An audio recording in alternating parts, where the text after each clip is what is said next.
What's up? It's Raj, CEO of 50 Shots. Yo, this Armor 50 Shots, co-CEO of 50 Shots, the label. And we rocking with Industry's Most Wanted podcast, man. You already know, legends live forever.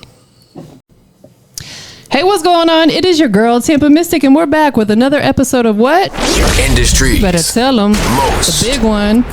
Wanted. Industry's Most Wanted. And I heard we got the Industry's Most Wanted label checking in today. We got. Definitely do. What's going on, fellas? How y'all doing? How are you? How are you? Give me some love. Yes, boom. ma'am. Appreciate y'all being here today. You know what I'm saying? Thank you for having us. Thank Of you for having course. us. Absolutely. So we've got Armor 50 Shots and we got Raj. Yes, absolutely. Representing 50 Shots, the label. Represent 50 Shots the label, the Shotters. Straight out of Delaware. Straight out of Delaware. Most people ain't gonna know where that is, but we up here. First state. The They first know state. now. They know now. Now they know, Now most they know. definitely. So let's talk about that first and foremost. What is the music scene actively right now in Delaware? Is there a good music scene for independent artists? I think it's coming up. Yeah. I think it's on the rise. It's so small. Delaware's so small, but we surrounded by the powerhouses. Yeah. We surrounded by Philly, Jersey, DC, Baltimore. So it's a lot of overpowering states around us. Yeah.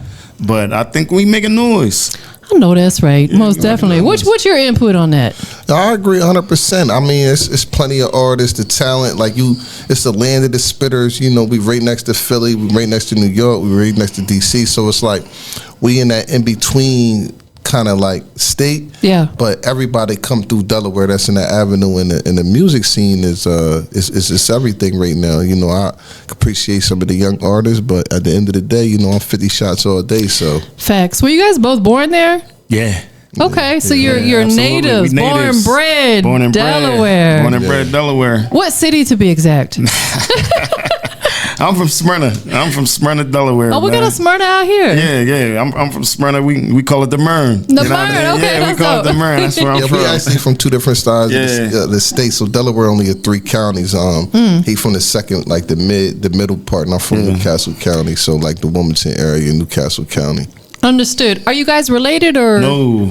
We ain't related. I ain't related to this crazy man. Oh man, you gonna let him do you like that? No, we are related though. We brothers. Flex, You know right. what I mean? We Yeah. Blood brothers. don't make you no closer, Yeah, right? this is the closest guy to me. Like I always tell, like we actually just talked about this. Like we met like through unforeseen circumstances. Like I met him. We was both in jail. He Yeah. was my cellie. So Okay. the relationship kind of just bonded. Like I met him coming out of the shoe. He was fresh in on the compound, and the rest is history, man. Listen, I love that story right there because I always tell people no matter what situation we're in, we have to pull the positive out in it. Whether it's losing somebody to death or incarceration, look what came out of it. Y'all formed a brotherhood with each other. Yeah, Facts. you Yeah. can't find nobody closer to me now. Like this is my, like I said before, this is my son's godfather now. Man, that's You know what I beautiful. mean? And he's not a guy that I grew up with or nothing like that, but it's just that bond me and him been so strong. Yeah. That I'm willing to put my son in his hands. Man, that's beautiful right there. Listen, that was all God right there. Yeah. Fact. You know, sometimes it be them unforeseen circumstances that create the best situation. Absolutely. Like, shout out to Big Gip. I had him here and he was saying that dire situations is what creates the diamonds per se, like, under pressure. Yeah. You guys were in sort of a dire situation. You were incarcerated. You're trying to get up out of there. Yeah. But look at you now. You learn to turn dirt into diamonds. Man, exactly. Gotta learn to turn dirt into diamonds. That's beautiful. So with you being in Delaware, surrounded by, like you said, a lot of bigger cities and stuff, do you draw inspiration for them other cities and kind of make it your own? Or like, how do you create your own music to stay sounding like 50 Shots the label and not sounding like other people when you're surrounded by so many other cities that are doing music? I think like we everybody on the label got their own makeup. You know what I mean? Like they got their own style. They all kind of authenticness to them. So me personally, when I record, I don't try to sound like nobody. Like I'm just me, right? I narrate my story. You either feel it or you don't. But for people that understand, that been through stuff, like you gotta feel my story because it's all authentic.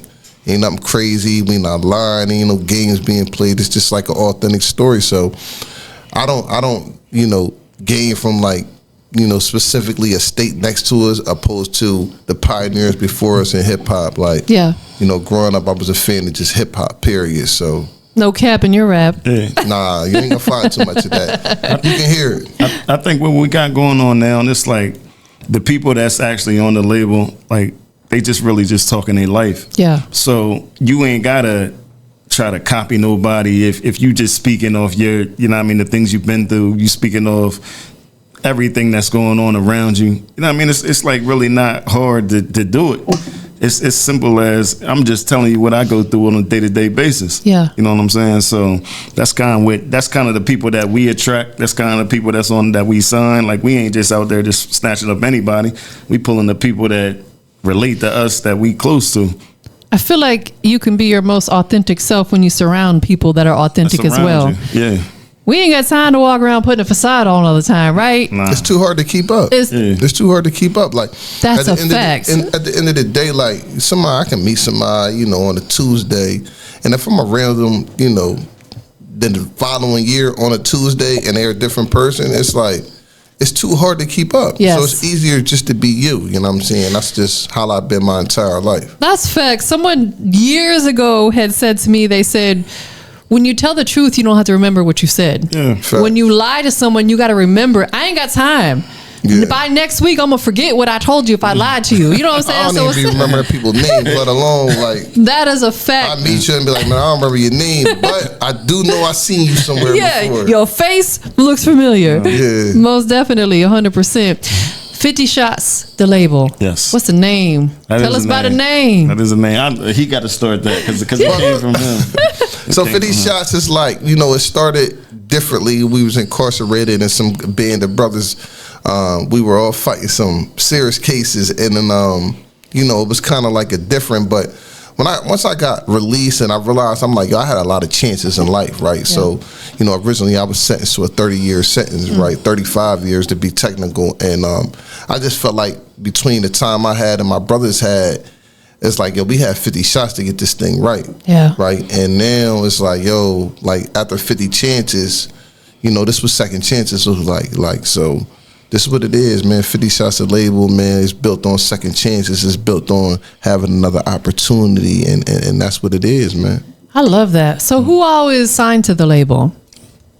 You want me to take it? Yeah, I mean, you can take we got Mercy 700 that's signed to the label, man. We got Blacko. We got Streets. That's like we working on his project. We've been listening to it as we was coming down here. So we working on his project. Mm-hmm. We just now signed a new artist, calling Big Risky. Okay. We got 36 Lab, which him and Armor just dropped the album, which is Legends Live Forever. Armor 50 Shots, which is co-CEO of the label as well. Yeah. That's dope, man. I love the journey that you guys have been on, and you're here to talk about it right now. Circumstances could have been very, very different. Could have been.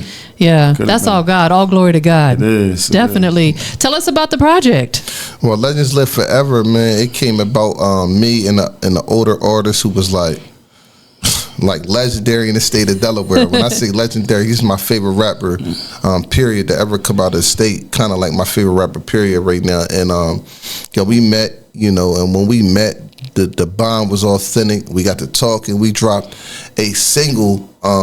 Asking to be on a project, which was our first project, was 50 Shot Season, and then we dropped a single on the instrumental from Shaq and Cole by Meek and Rick Ross, and we did a single called Stephen Clay.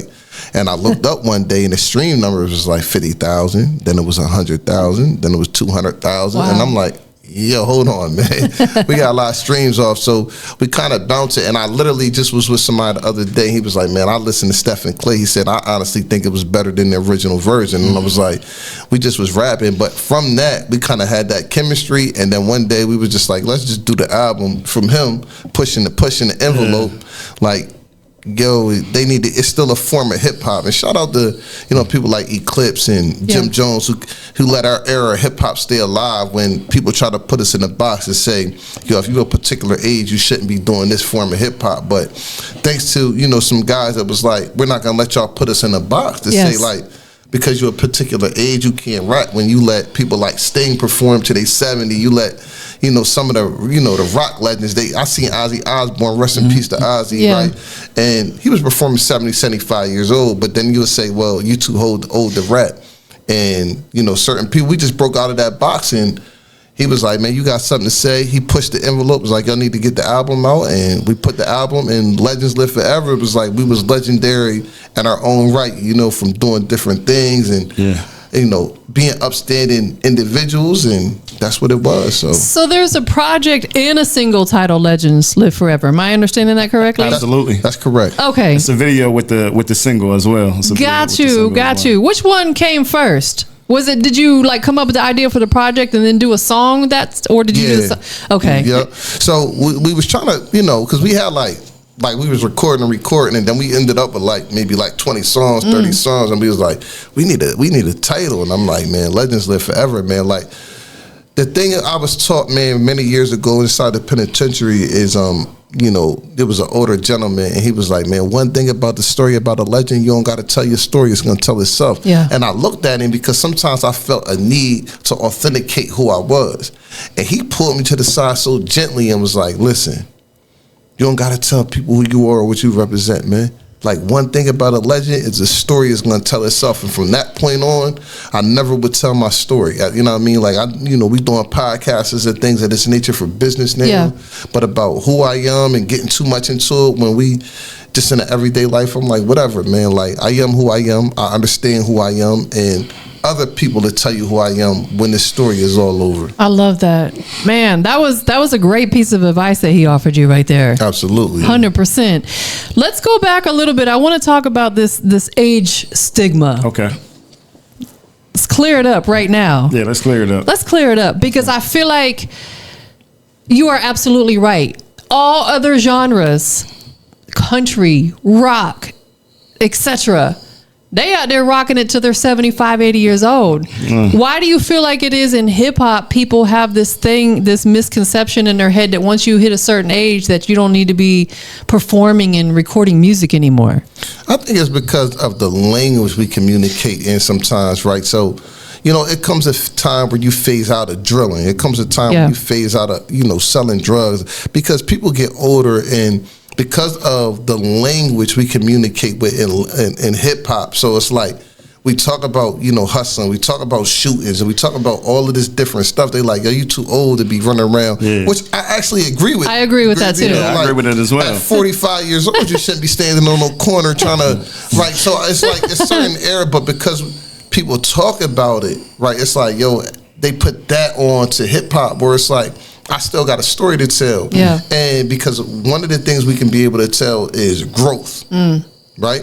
So, of course, like, Jay-Z can't get on the record and say, man, I'm still at Marcy Projects because it's not realistic. Right. But he could tell you about the growth of how it was to overcome and getting out of Marcy Projects, right? And it's so many other artists that we could speak about that they can't talk about what they were doing in their 20s, but they still reminisce. They can still say that makeup of what happened when I was hustling in Harlem or hustling on the streets in Wilmington or hustling on the streets in Smyrna. That story is still within me. Yeah. Right? And it could be also a road of caution. But because it's like, because of the things and the nature of what we're talking about, it's like, y'all shouldn't be rapping no more. Nah, I'm not talking about jumping out the corner and drilling on nobody because I'm at an age where I'm not jumping out the corner and drilling on nobody, right? That's not going to happen, right? I got to go home to my kids. But I am at an age to say, hey, man, listen, you get out of line, I'll bust shit behind you. You know what I'm saying? Like, I'm still who I am. Like, I'm only going to tolerate so much. And I still operate on the zero tolerance policy where I ain't letting too much slide anyway, so... My thing is this, like just to feed off of what he was saying, like as he said, he had a 35-year sentence, and then from a 35-year sentence, we got passports and we in Colombia, we in Dominican Republic, stuff like. So I'm pretty sure there's a lot to say about. Yo, I could have been gone my whole life. Yeah. Now I'm in other countries. I'm flying out to other countries, and this is a lot of thing that young guys haven't experienced. But you could go through the same thing that I went through. You know what I mean? Like, you could follow the same path that I went through.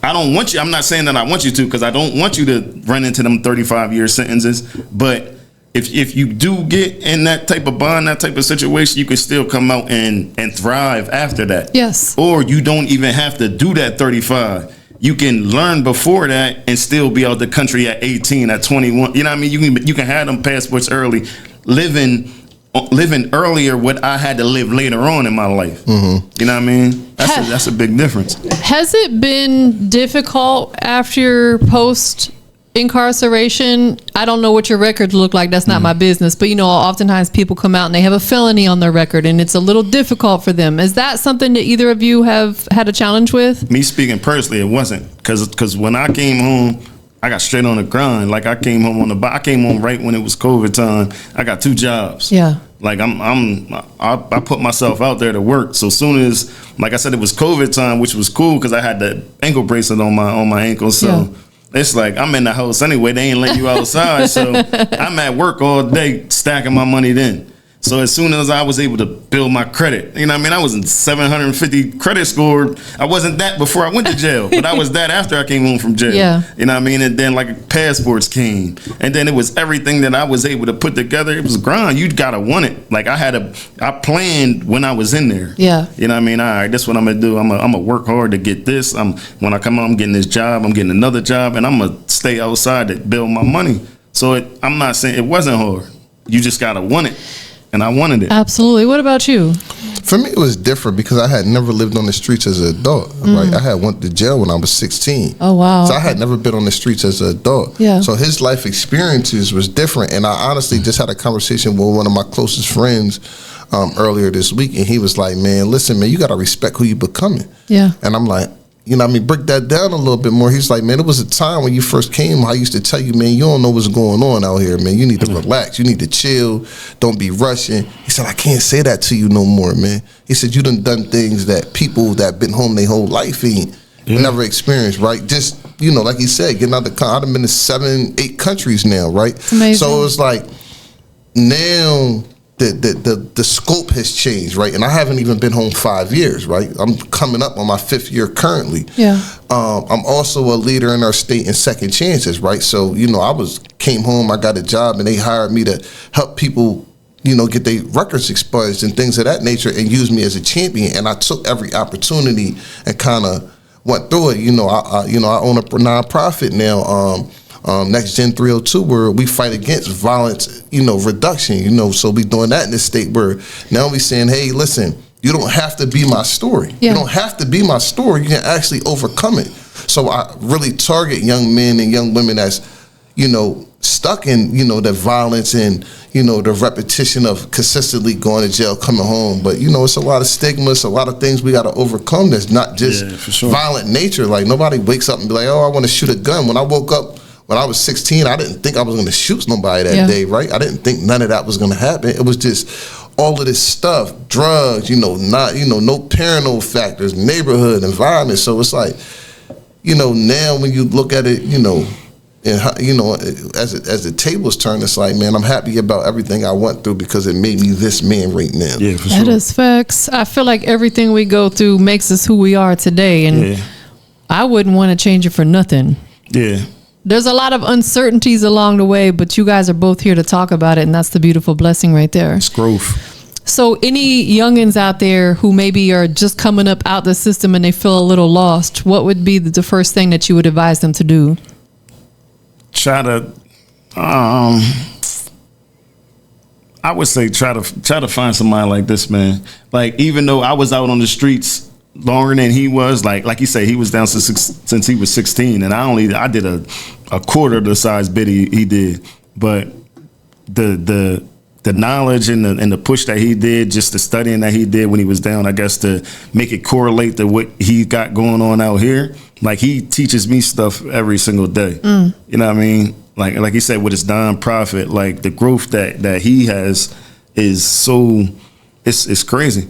And I still learn from him. I still like build from him. I listen to what he says. You know what I mean? So I like, he's older than me. I don't try to say I got no big brothers or nothing like that. You know what I mean? I got 2 younger brothers, but this man right here kind of like, he don't know. I kind of look up to him as far as listening and watching his growth, because I'm like, damn, like the things that he been through. It's crazy. Like, if he can get through it, the things he's been through, anybody can if they actually grind and discipline and put the work in. A walking testimony. Yeah, for sure. Like, hands down, because oftentimes people make excuses why they can't do something, but they're in their own way. Yeah. there's that second chance.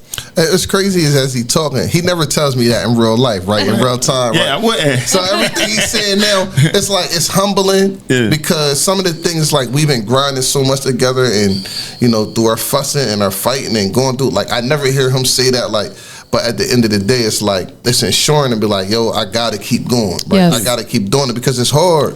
But then I know people is looking that sometimes don't tell me they looking. Yeah. Right. So it's like. Oftentimes when you got people close to you, it's like what's understood doesn't have to be explained. Yeah, You're like, but then it's good to hear it sometimes too. I think with me and him, like I'm not gonna say all the times. Most of the time, I think he would know because he come up with most of the ideas. Like he's like a push forward with everything. And I never been like, yo, I don't trust you. I don't follow, you know what I mean? Like most of his ideas that he come up with, I'm like, yo, I'm with you. I'm riding with you. You know what I mean? I'm shotgun. Like let's get it. However you going, I'm going with you. It'd be hard financially too. Like I always tell people before we started the record label, we was thousandaires, right? Like we wasn't millionaires, but we was comfortable. He was comfortable in his life. I was comfortable in my life, and the music industry just takes a lot of money. It's very expensive. It's very expensive, and the platforms are expensive. And you know, when artists don't want to invest in themselves, I'm like, yo, like it's hard to make it if you're not never gonna. It's really dead in the water. It's just with anything though. Like any business you build, you've got to invest in it. It can't just be talent. No, talent ain't enough. Yeah, talent ain't enough. Talent ain't enough. Like we signed when we initially started, we had about 8 or 9 artists, and we flew them down to Atlanta, taking them to see. It's like 8, 9 of them, right? We doing this, me and him off our back, like literally. And when I woke up and realized, I'm like, damn, these people are so ungrateful because nobody is invested in themselves. So we had to kind of like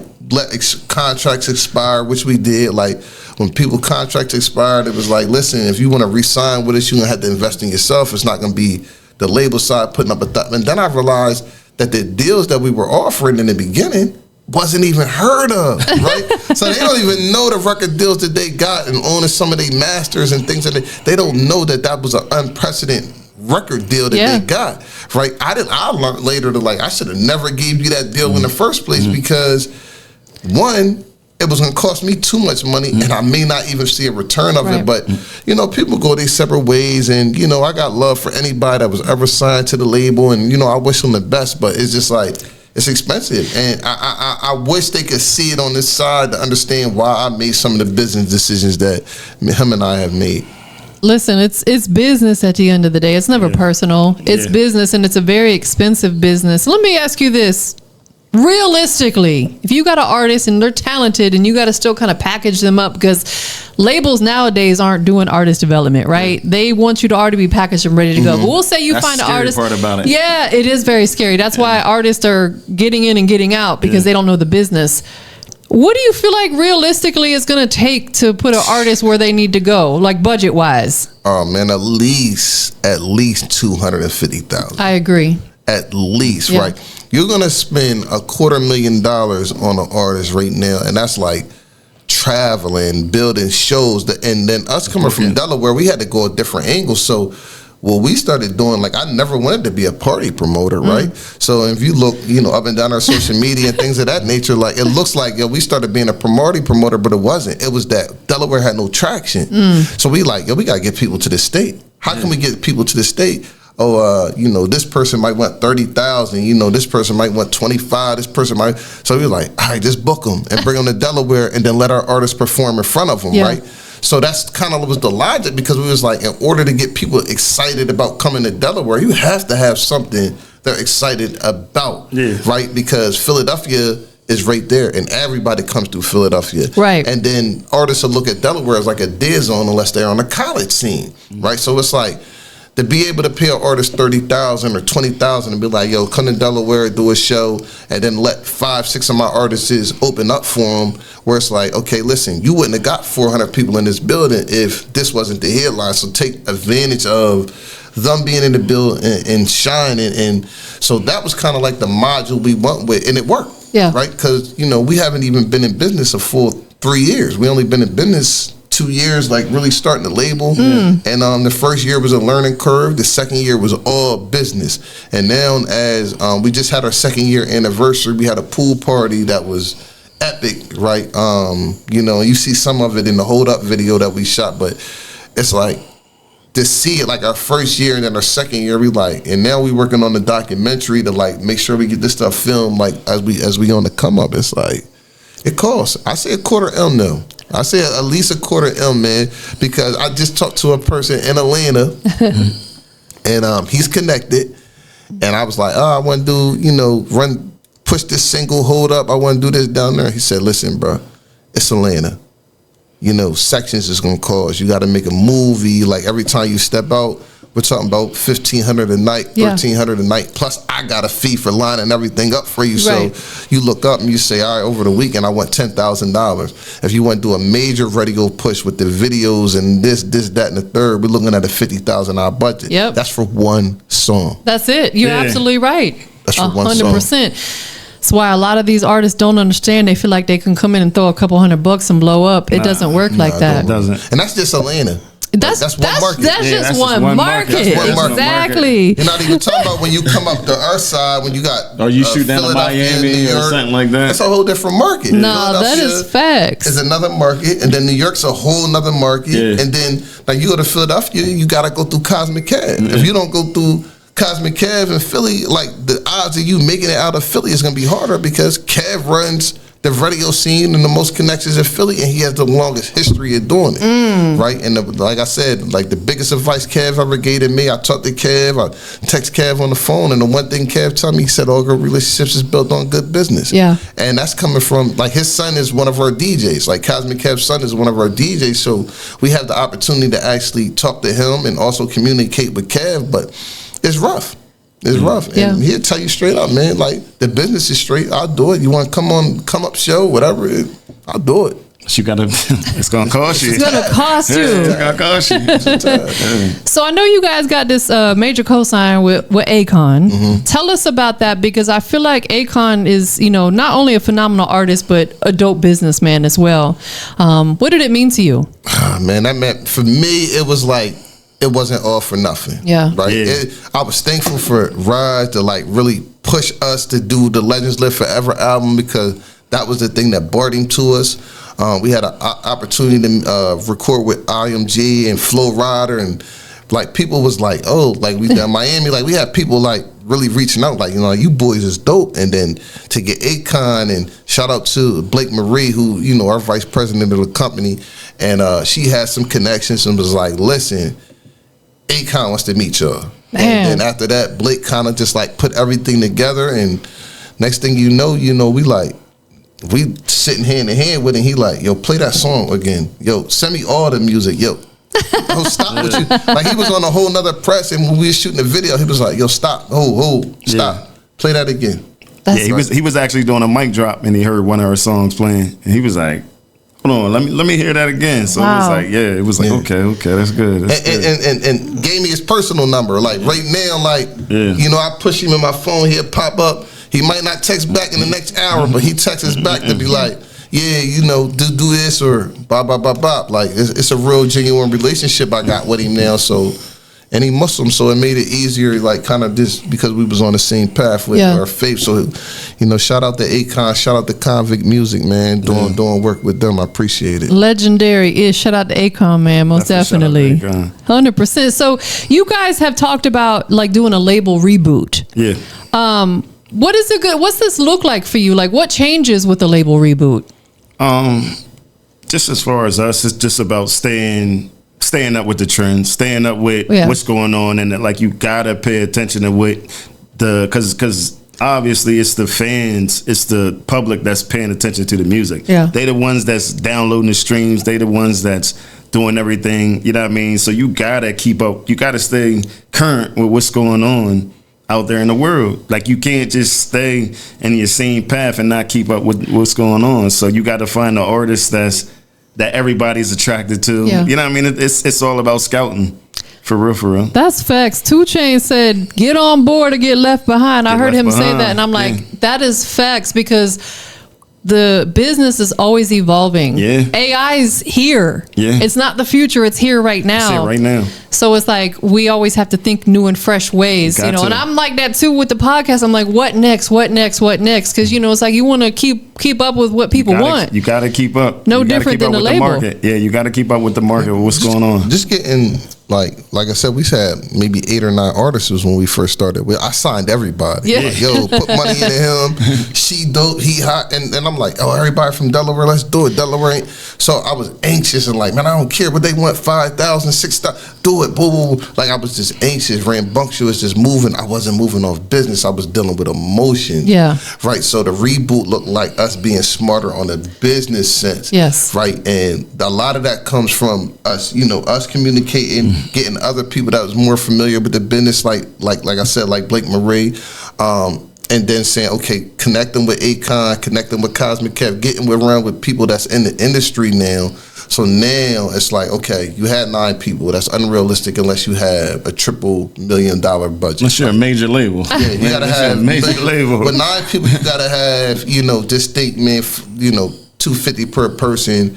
We're already looking at, $2 to $3 million, Yeah. right? So, and we're not a $2 or $3 million, label right now, right? Because we're doing it, out our bank accounts, out our own pockets. So, when you look at that type of stuff, I didn't have no silver spoon where I can call my mom and be like, Mom, I need to borrow $1 million. I didn't play in the NFL. He didn't play in the NBA. That's not real. Yeah. When this is like homegrown stuff. So it's like we had to reboot, downsize, focus on who we actually believed in, right, and then go on. And that's where we got to, artists like Mercy 700 and Risky, and then artists that are willing to put that sacrifice into it. RSP Streets will be ready to drop, and then you got 36 Labs. So now you got a combination of some older people that's you could see that's leading the wave, and then we got the younger energy that's going to be for that population of people that may not be into our form of hip hop. Makes things a lot easier when you got people who actually want it. Yeah. That's you got to. I feel like a lot of artists out here say they want it, but they don't really want it. It's that. Show me. Yeah. Show me you want it. Like, how hard are you working? Yeah. You know what I'm saying? They're not making sacrifices. And that means financial contribution. If y'all out there that's listening and not paying attention to what this sister is saying, like, that's financial contribution. Like, show me you want it is like you want to come talk to Mystic and you want to come on the industry's most wanted podcast. Like, show me, and it's not free. Right. But that's no slight to you as an artist. It's like it's sacrifices to be made because everybody in the industry has family and they have bills. And when people understand that, like, but I know you though, and she like, yeah, I know you, but that don't pay the bills. That's not keep these lights on in here, right? So, and it's a respect thing to understand your craft, right? So, yeah. I just can't not be offended by meeting. Like if I see, YFN tomorrow or in Atlanta while he on the album pushing, I say, YFN, I really want to do a song with you. Say, man, I want 20,000. You can't be upset to be like, damn, 20. No, bro, like that's a normal fee, and that's if you get cleared. Right. You know what I'm saying? That's if you get clear. So there's so many different ways you go about it and different ways to expand your platform, but it is what it is. It's going to cost you. It's going to cost you. It's going to plain and simple. And that's why we said how much? $250 at least to break an artist? Yeah. Because, what you want to go on Drink Champs? You want to go on Gilly and Wallow, $1 million worth of games. Oh Lord, I know it's a hefty price to sit down with them, but they've earned that though, And they're gonna push you. They're gonna make you somebody that's recognized. If Gilly told me tomorrow, say he want me up here, but he want 30,000, I can't get mad at Gilly and call him out his name or nothing like that. No, that's business. Like. And the thing is, too, what I tell a lot of artists, if you don't have a huge, hefty budget, you need to be out here building relationships. That's so big. Because oftentimes relationships will put you in places that money cannot. There are people I'll do free stuff with because we've built relationships over the years and vice versa, right? Yeah. So if you can't have that hefty budget, boy, you better be out here meeting people, shaking hands, and kissing babies. You gotta be. You gotta network and build as much as you can. Again, I go back, right? Kev said it, man. Like all good relationships is good on build business. Like, I got artists that I might gotta run through, and I say, hey, Mister, I got 4 artists I got to bring down there. Instead of charging me this, you might say, hey, man, you know what? Give me this for a bundle deal. I do that all the time. Yeah, like. it's different because opposed to saying, yo, my fee is my fee. And like, nah, y'all, hopefully we give you the same energy. You're like, nah, I'll do that for y'all. Yeah. And I do that all the time. Like if people, because I'll tell people, I'll work with your budget. Yeah. I don't have an issue with that because I understand we all out here balling on a budget, but you just got to be honest with me. I feel like sometimes people feel embarrassed, maybe I can't afford that. I'm not going to run tell nobody, guess what? He ain't. Just be open and honest with me and we'll make it work. Yeah. We're going to figure out something we can do together. With it. If you really want it, I'm pretty sure you can recognize it. Absolutely. And people appreciate that. So sometimes you got to just put your pride to the side. You got to put your pride to the side. Put your pride to the side. 100%. Yeah. Do you feel like right now in Delaware music scene, there's anything that needs to change? Or you think it's cool the way it is? I think it's, as I said before, I think it's growing. I think just the way Delaware is, it's separate. Like he said, you got three different counties. So the way it's like a lot of the times the way it's been is each county stays with their own county. Like you're gonna know the main artist from Sussex County. You're gonna know the main artist from Kent County. You're gonna know the main artist from Newcastle County. But how many times are like the main artists networking with each other to try to open up that door? It don't really happen. So if the main artist ain't doing it, then the younger ones under that ain't going, you know what I mean? Because what they following. It's like them relationships we talked about. You got to build them relationships. Yeah, so there's enough out here for all of us. Everybody. Yeah, so I think it's becoming more of a vision now, just because, like I said, we done open doors. Like when we first grabbed all our artists, that's one thing about 50 Shots. When we first started the label, we had artists from all different counties. Okay, it wasn't just artists from his side of the county or my side. We had some from his side, my side. That, you know what I mean? It was from all over. So that's what kind of made it different. It's because people seen, okay, even though, you know what I mean, they got from all different counties working as one. Yeah. Like they trying to do something. Listen, I feel like that's what really separates you from a lot of other people, because not everybody's trying to do that or is doing that. I don't even want to say try. You are doing that. Yeah. So with like the next wave of artists that are coming out of Delaware, what is it that you typically are looking for if you are scouting for talent to sign to the label? Or they may not even be from Delaware. They could be from other areas too, right? Yeah. Definitely could be for other areas, but we're kind of looking for you to already have a presence. You know what I mean? Like you to not be like, you don't have to be 100% like artist. You know what I mean? Your artist development doesn't have to be 100, but you gotta have like you gotta see that you want it, that you know what you want. Yeah. You know what I mean? That you're focused on this music and that you're looking to make those sacrifices and you're looking to be disciplined to move forward, because we're going to bring, like, you're going to see from us that we're going to give everything we got, as far as time, as far as money, as far as everything. We're going to give everything we got for you. You can't want it more than them. Yeah. And that be the problem a lot of times. Yes, because it almost becomes like a babysitter situation. This thing happened. That's why I got out of artist management. Yeah. You know, because it's like, oftentimes the artists feel like you're supposed to do all the work for them, you know, and it's like pay for stuff, like pay for the managers. Look, if you want to invest, that's on you, but that's not your responsibility as a manager to fund their career. Yeah, manager is supposed to make money when the artist makes money. That's how it goes. And it's like, if you sitting around doing nothing, the manager's never going to make nothing. That's why I always say. That's why I always say talent ain't enough. It's not. Talent that hustle that has to match it. The grind. I think we all agree. Like, you've met maybe 1,000 people that was talented, right? Yeah. You meet them all day. Talent is on every corner. It's on every neighborhood. It's in every city. We can find talent. Then you got everything else to go along with it. Yeah. Right? It's like, are you going to sacrifice? Are you going to sacrifice your phone bill 1 month possibly? Right? Like, because it's so many things that I've had to sacrifice to get to this point. Give us an example, like, of maybe something that you had to sacrifice, like on a personal level, to really get to where you are, because I feel like this type of stuff inspires people.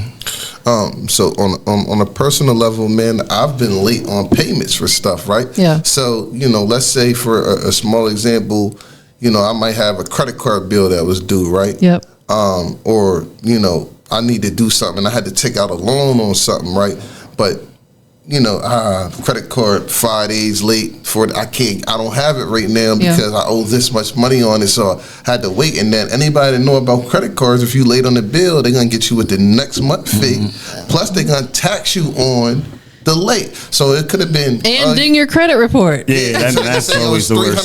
Yes, that $300 can balloon into $1,200 if you a day late, right? So they like, you should have paid it on time. So like that type of stuff has really happened where I was like, man, I only owed them $400 and I got caught up in doing what I was doing, and I could have just forgot because I was so focused. And then next thing I know, I owe $1,200, and I'm like, let me pay this $1,200. But it's like little things like that, because you start running your credit. You're like, man, I ain't ready to pay that out of my pocket, but I got to pay this, and this, and then it get real. It get real. Them bills get real, but they do. You've never had a business that's going to tell you they were successful as soon as they open the doors. That is facts. It can take years, sometimes a decade, to profit enough to where you can actually survive off of it. And I'm talking about just surviving. I ain't talking about taking trips and prospering. You're just at survival mode. You know what I'm saying? But I feel like even when you reach that point, that's a major accomplishment, because if you are able to walk away from the 9-to-5 situation and support yourself off of your passion and your business, that is a major accomplishment right there. Every artist should build a business. Get yourself an LLC, an EIN number, and start using OPM, other people's money, man. Absolutely. Like, get them business loans, business credit cards. You know what I'm saying? I'm not telling y'all what to do, but don't ruin your personal credit. Ruin that, because that business credit, you could just write it off and move on to the next one. Absolutely. I mean, and it's a struggle, because most business, like, I just was inspired by, I watched Magic City. Yeah. Like, they had like the documentary, right? And I just was so inspired, because I was sitting there and I'm watching it, and he's telling me and his wife, like, look, I didn't even know this man owned the club at first, right? Next thing I know, he locked up. Next thing I know, he like, man, I was in debt. The bills was off, the lights was off, and then the Olympics changed, and then a lot of time, for years, I never knew that man went to prison, right? And they accused him of some stuff, and he went to prison. And then he kind of like came home and had to get his club. Like, that man went through. So when people go into Magic City now, they just say, oh, Magic City is, all the stars come through Magic City. And then I'm like, but nobody knew this part of the story. Yeah. And when I'm sitting there listening to it, I'm like, okay. Yeah. Right. I ain't the only one that, struggle with this, that, and the third. He's not the only one that struggle with this, that, and the third. Like, we all have. Yeah. Some people just won't admit to it. Yeah. Or they want to hide it because they'd rather look good than to be good. That's that pride that they got an ego and a pride issue. Exactly. But I feel like people respect you more when you can be honest with them, because we're human beings. We all go through stuff like that. Yeah. When I moved here, I was working a job for 12 years and I got laid off. I was making about $100,000 a year, decent money, that many years back. I didn't know how my bills were going to get paid when I got laid off. I was doing this, but very part time. And by the grace of God, it all worked out. Car didn't get repoed. I didn't get evicted from my apartment. You know what I'm saying? By the grace of God. I feel like it just comes with having that hustler mentality, though. It's the grind. Definitely. You can't give up on your own dream. That's what it is. You can't give up on your own dream. No, you have to believe in. It's funny because before you guys got here, I always make these little inspirational videos, and I made one talking about you got to believe in yourself. If no one else does, you have to believe in you. Got to try to see it through. It's so important. What was one of the wildest things that you guys encountered when first putting this label together? Was there any wild situations or something that you didn't anticipate to happen putting this label together, or was it all smooth like butter? Oh, it's never been smooth. It's always been a. Oh man, I'm thinking of 4 stories just popped in my head. I say that downsizing, right? Okay.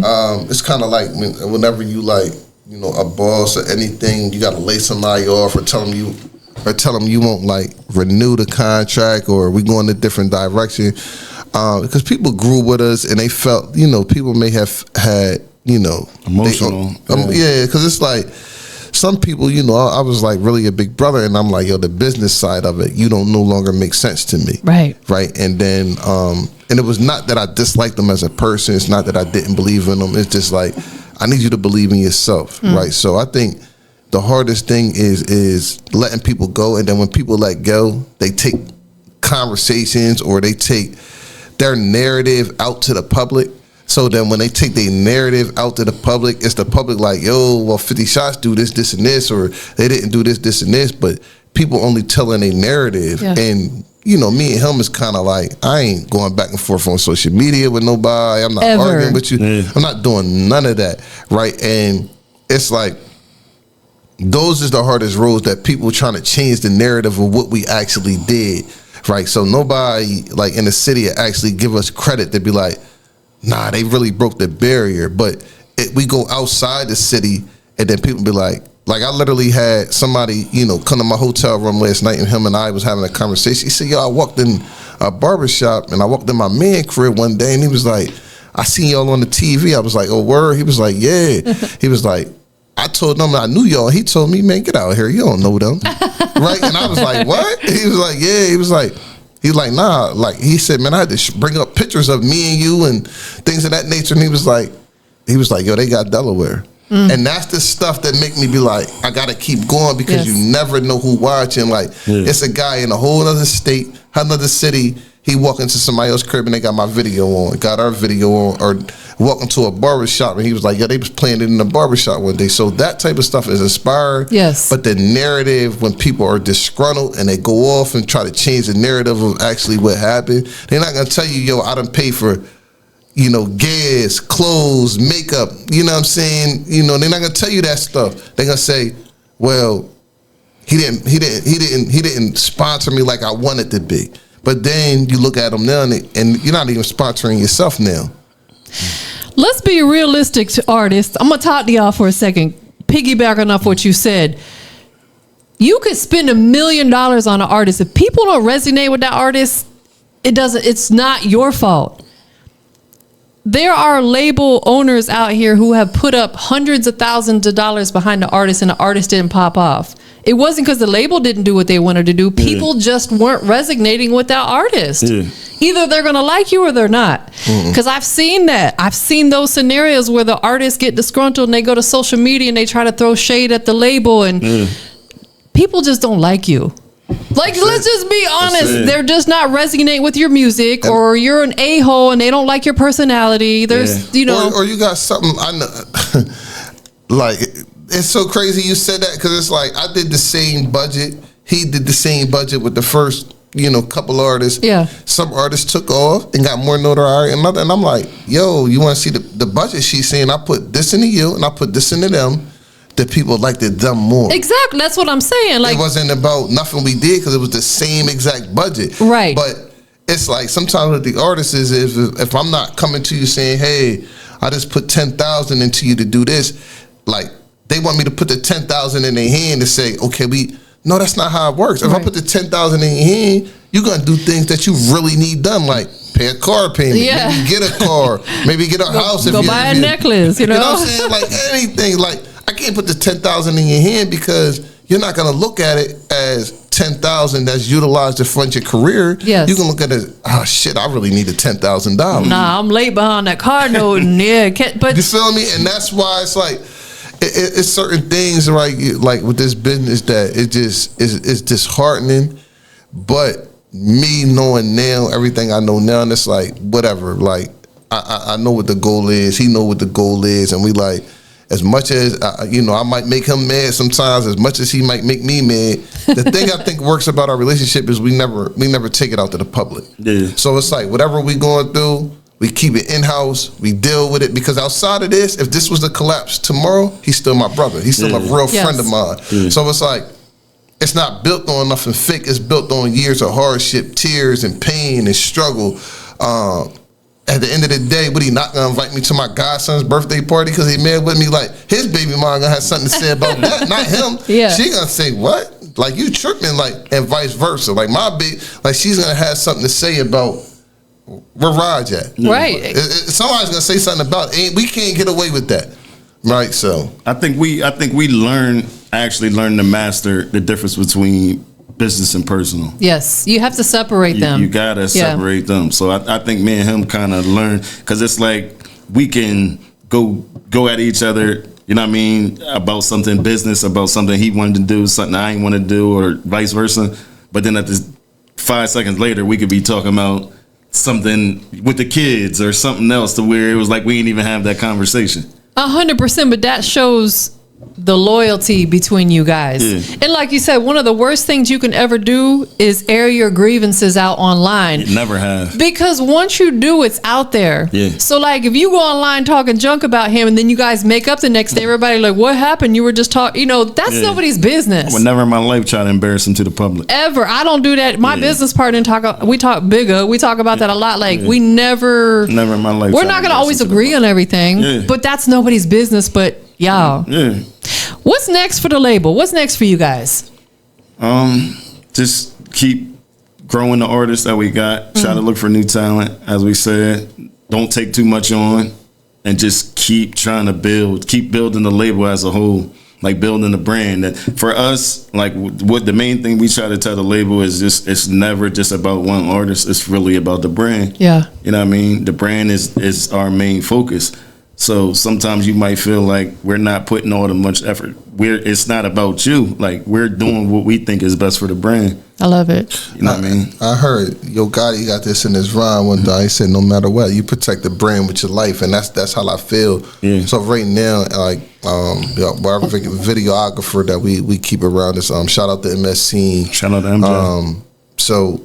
He just bought a new hard drive and said, "Yo, we doing a documentary." So we did a 1 year anniversary where we brought YG Tech out, Tinkerbella, and Taseki, Rocky. You know what I'm saying? We brought a bunch of artists. So we had the 1 year anniversary was jam packed with local artists from our area that was popping. Like YG Tech had Baltimore on lock. Tinkerbella was big off the baddies. Taseki big off the baddies, and then we had Rocky, who was a really like a formidable, pivotal part in female rap scene out of Philadelphia. And we brought them all together, and we did a really big show that had a great turnout in Delaware. That was our 1 year anniversary. 2nd year anniversary, we did the pool party that really highlighted the Legends Live Forever. And now we're working on the documentary. Going forward to kind of figure out, how this all started, because we don't plan to be in this state where we trying to figure it out, where we figured it out and people want to come to us now. Yeah. So I think in the strategic planning now is that we looking at one, continue the artist development when we dealing with younger artists. Yeah. That's a major thing. Mercy 700, we really believe in him. We're pushing him forward. Big Risky, we signed him. We pushing him forward. The next project that's going to drop is going to be RSP Streets. We're gonna get him out there, and it's really like Streets give you that authentic street gutter feel, where Mercy is more commercial, right?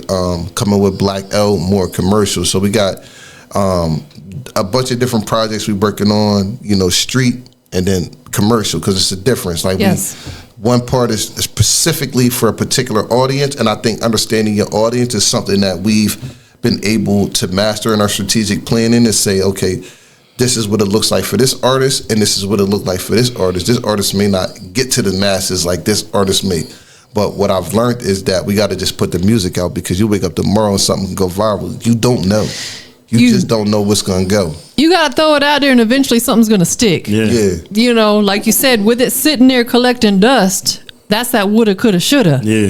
You don't never want to have no regrets when it comes to that. Just throw it out there. Give it to them. Some people are going to like it. Some people are not. That's cool. But like you said, knowing your target audience is very important, because it would be like you taking an artist who's, more of a like you said, corporate sound, gospel maybe, and trying to put them in front of a trap crowd. It's not going to work.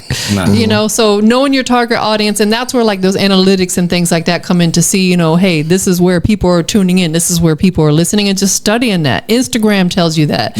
Your streaming platforms tell you that. Definitely. So anybody that wants to keep up with you guys, whatever you got going on, where can they follow you at? You can follow us at 50 Shots the Label. That's our label page. You can follow me at Armor 50 Shots on IG. Legends Live Forever, streaming on all platforms. Yeah, like I said, I'm in the back. I ain't no artist or nothing like that. So I got a personal page and stuff like that. But all my stuff goes straight to the 50 Shot page. Like he said, you can definitely find us there. You can find us all on YouTube, every streaming platform. We on all that. Who do you guys want to give thanks to that's really been just supporting you and unconditionally showing you love through your journey? It's a lot of people. Yeah. It's a lot of people. And I don't even want to start that list, because if we start that list and we forget somebody. Charge it to the game, not to the heart. Charge it to the game. I'll say this. It's been a lot of people that's been inspirational. It's a lot of people that have been supporting them. We've been getting support from all cities, Philadelphia, New York, which is actually is our biggest market right now. Delaware. It's like, it's been different people that's been supported us through this whole venture that we done went through. I can say a lot of different names and a lot of different people. I continue to say Blake Marie, because she came on board like in our first year of operation and trying to figure it out. And she like started out as me just keeping her as like an event coordinator, and she kind of like, nah, we need you on the team, where she's like really making decisions behind the scenes now. So if it was anybody that I would give the credit to outside of our family that take care of the stuff that's behind the scenes, the bills and the kids that keep us together, to allow us to do that stuff, then definitely Blake Marie was definitely been she's been instrumental. She's instrumental. She keeps us in order. She keeps us in order, just business wise and mentally. Sounds like she's a big asset to the situation, and that's what you need. You need people who are an asset, not a liability. Yeah, absolutely. Shout out to her, holding it down. Shout out to her. You gotta have a woman on your team. I don't care what no one says. You gotta have a woman on your team, because respectfully, there are some things women are going to get done simply because they're a woman. Yeah. Period. There's some people don't want to deal. Some men don't want to deal with other men in business. They want to deal with a woman. Yeah. Gotta have a woman on your team. She make it happen. Yeah, she makes it happen. And I mean, and just on a personal level, like, she's able to keep it business at all times. That's so beautiful. That's what the artist as well. Business at all times. Like, she never comes from an emotional standpoint. It is always business. So it's a good woman right there. The label here is right now to be myself, it'll be Raj, and it'll be Blake Marie, who, last year, like, we really like, you can't just be a coordinator. You gotta come on. You the VP now, and that's what it is. And when the paperwork is all said and done, and $1 million and the millions of dollars is all on the table, she got to be there right with us to, really figure this thing out, because she was there in the beginning and really worked when she could be charging us thousands of dollars more for the stuff for the work she does. Yeah. And she really like, nah, I believe in y'all. And sometimes I believe in this. You can't pick your team picks you. Yeah. I agree. Like, I that's how I feel, really, like, in my heart. Like, I can go and be like, oh, I want her and I want him and I want this person, but them people are people that you see on a visual, and you're like, I think they're doing this, I think they're doing that. But the team that picks you, they say, nah, I believe in you. You got something. You're gonna work harder than money ever gonna be, because you see, it ain't about money. It's about the money's gonna come. Right. I believe in what you're doing, and you coming from this state, and I like the music, and blah blah blah blah blah blah. But somebody has to pick you. That is facts. You're absolutely right. And that's, I feel like, where those diamonds are made. You know what I'm saying? Definitely. I got one last question for you guys. We got 50 Shots to Label in the building. Where are we at? Hold on. Industries most wanted. Go ahead and tell us what makes 50 Shots to Label the industry's most wanted. He's going to leave it to me to start off. The authentic vibe, right? The industry's most wanted is pure authentic vibes. Big, small wonder, big dreams. They all reaching for it. You know what I'm saying? So, that's how I feel like when we sit at the table and we're talking about plans. It's not like one person making decisions. Like, it's all authentic plans. It's all authentic music. We all genuine. We pushing forward. And I say, man, the combination of talent, drive, and financial aspects is what makes the industries the most winning, because we're willing to pay the fee to get where we need to be. We're willing to put in the work to get where we need to be, and we're willing to communicate. So what make us different from all of everybody else that's trying to do it is this ain't a one-track mind. It's one band, one sound. Yeah, it's definitely one band, one sound. Like he said, I'm just, everything he said, I kind of feel the same exact way. Like, it's a whole grind, it's a whole push that we all see the same vision. Yeah. Like, we all see the same thing at the end of the road.